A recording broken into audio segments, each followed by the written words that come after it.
Hello everyone, this is me Maha, your English instructor from tutoria.pk. I hope you all are doing good and are in great spirits. In today's video, we are going to discuss about Unit 5, जो कि एक poem है और उसका नाम है The Rain. We'll go through a poet's brief biography first. Poem के जो पोइट हैं वो विलियम हेनरी डेविस हैं, जिनको W.H. डेविस के नाम से भी जाना जाता था. William Henry Davies was born on 3rd July 1871 and died on 26 September 1940. He was a Welsh poet. Welsh poet मतलब कि वेल्स में रहते थे. जो लोग वेल्स में रहते हैं उनको वेल्श कहा जाता है. वेल्स ग्रेट ब्रिटेन का एक कंट्री है. And he was writer. Davis spent a significant part of his life as a tramp or hobo. Tramp or hobo किसे कहते हैं? Homeless person को tramp or hobo कहा जाता है in the United Kingdom and United States, but still became one of the most popular poets of his time.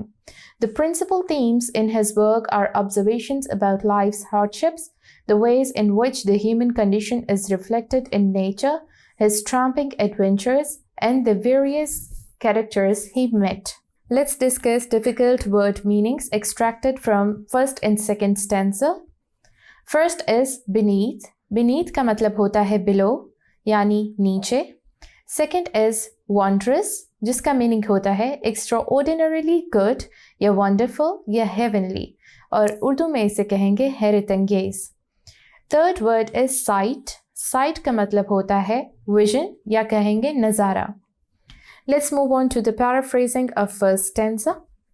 First stanza में poet क्या बात करता है? And before moving on to the paraphrasing of the stanza, never forget writing the reference line. और वो हम कैसे लिखेंगे?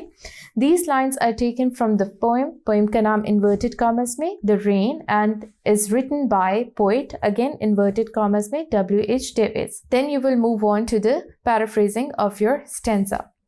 So फर्स्ट टेंसा में क्या बात हो रही है? रेन के प्रोसेस की बात हो रही है कि जब बारिश होती है और एक ट्री पर गिरती है तो वो डायरेक्टली हर लीफ पर नहीं गिर जाती है. उसका एक प्रोसेस होता है. ट्री पर जो लीव्स होते हैं उसकी डिवीजन बताई गई है कि देयर आर टॉप लीव्स जो टॉप पे होते हैं and then there are leaves जो उनके नीचे होते हैं, बीनीथ होते हैं.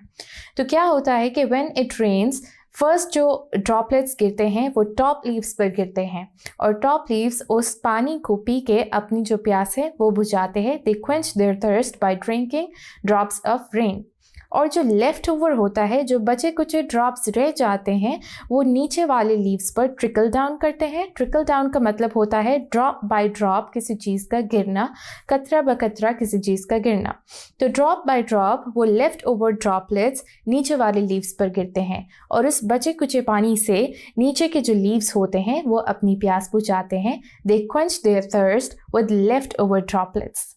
सो दिस इज़ नॉट इक्वालिटी. एक साथ बारिश के कतरे ऊपर वाले लीव्स और नीचे वाले लीव्स पर नहीं गिरे हैं.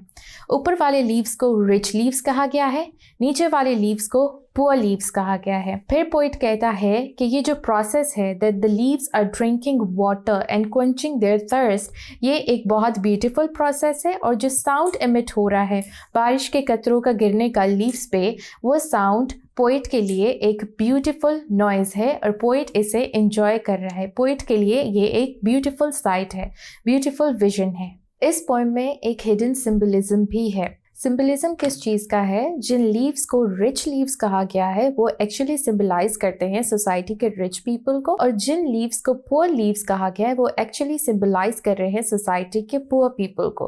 तो जो इम्बैलेंस हम देखते हैं सोशल स्ट्रेटा में between rich people and between poor people, उसकी बात की जा रही है, उसको सिंबलाइज किया जा रहा है कि rich people are always getting golden opportunities and first opportunities and chances in every field. ऐसा गरीब लोगों के साथ में नहीं है. गरीब लोगों को क्या मिलता है? रिच लोगों की बची कुची चीज़ें या इस्तेमाल शुदा चीज़ें जिसे वो चैरिटी करते हैं गरीब लोगों को. So poor people are getting what? Left overs of rich people. So ये इक्वालिटी नहीं है, ये जस्टिस नहीं है जो हमारी सोसाइटी में आजकल प्रिवेल कर रहा है. रेन ड्रॉप्स किस चीज़ को सिंबलाइज कर रहे हैं? गोल्डन अपॉर्चुनिटीज़ को, जिसे सिर्फ और सिर्फ रिच पीपल फ्रीली अवेल कर रहे हैं. Let's move on to the paraphrasing of second second stanza. Second stanza में क्या बात होती है? Again, don't forget to write reference line before explaining your stanza. And reference line आप कैसे लिखोगे? These lines have been taken from the poem The Rain, in inverted commas, written by poet, in inverted commas, W.H. Davies. And then you will move on to the paraphrasing of your given stanza. क्या बात हो रही है इस टेंसा में कि जब rain का प्रोसेस रुक जाएगा, बारिश होके ख़त्म हो जाएगी, then what will happen? Sun will come out and will shine with its full intensity, और पूरी इंटेंसिटी के साथ अपनी शुआएं वो हर तरफ बिखेरेगा और पूरी ब्राइटनेस के साथ शाइन करेगा। ये ब्राइटनेस रिच लीव्स या पुअर लीव्स की डिस्टिंक्शन नहीं देखेगी। ऐसा नहीं होगा कि पहले सनशाइन रिच लीव्स पर फॉल करेगी एंड देन फिर पुअर लीव्स पर फॉल करेगी। It will fall equally on every leaf and it will be a wondrous sight. Poet कहता है कि ये एक बहुत ही खूबसूरत नज़ारा होगा। सनलाइट किसको सिंबलाइज करती है? होप को सिंबलाइज करती है, लाइट को सिंबलाइज करती है। एंड देन इस पोएम में ये किस चीज़ को सिंबलाइज कर रही है? इक्वालिटी को, जस्टिस को, कि आफ्टर डिस्क्रिमिनेशन, ये जो हम देखते हैं कि रिच पीपल को पहले हर चीज़ में चांस मिल रहा है एंड देन पुअर पीपल को लेफ्ट ओवर्स मिल रहे हैं, बची कुछ चीज़ें मिल रही है, ये इस तफरके को ख़त्म कर देगी जो सनलाइट है। ये एक उम्मीद का मैसेज दे रही है कि सूनर इक्वालिटी प्रिवेल करेगी, इक्वालिटी स्प्रेड होगी सोसाइटी में। मोर ओवर ये सनलाइट क्या करती है? जो डार्क ड्रॉपलेट्स है, डार्क बारिश के कतरे हैं जो कि जो लीव्स, रिच लीव्स के नीचे हैं, उन पे है, उनको भी रोशन कर देगी और वो भी सनशाइन से फिल हो जाएंगे। So what will this sunshine do? It will diminish the discrimination. ये तफरके को ख़त्म कर देगी। So it was the symbolism for hope. It was the symbolism for equality. It was the symbolism for justice. So poet क्या कह रहा है कि वो होप करता है कि एक दिन जो हमारी डिस्क्रिमिनेशन पाई जाती है सोसाइटी में बिटवीन सोशल स्ट्राटास, जो रिच हैं उनको अच्छा माना जाता है, जो पुअर है उनको लुक डाउन अपॉन किया जाता है, इतनी वैल्यू नहीं दी जाती, रिस्पेक्ट नहीं दी जाती, वो चीज़ ख़त्म हो जाएगी और हमारी सोसाइटी एक खुशहाल सोसाइटी होगी, वार्म सोसाइटी होगी, रिच लोगों के लिए भी उतनी होगी और पुअर लोगों के लिए भी उतनी होगी। With this we have come towards the end of our today's video lecture. I hope जो भी आज हमने पढ़ा वो आपको क्लैरिटी के साथ समझ आया होगा।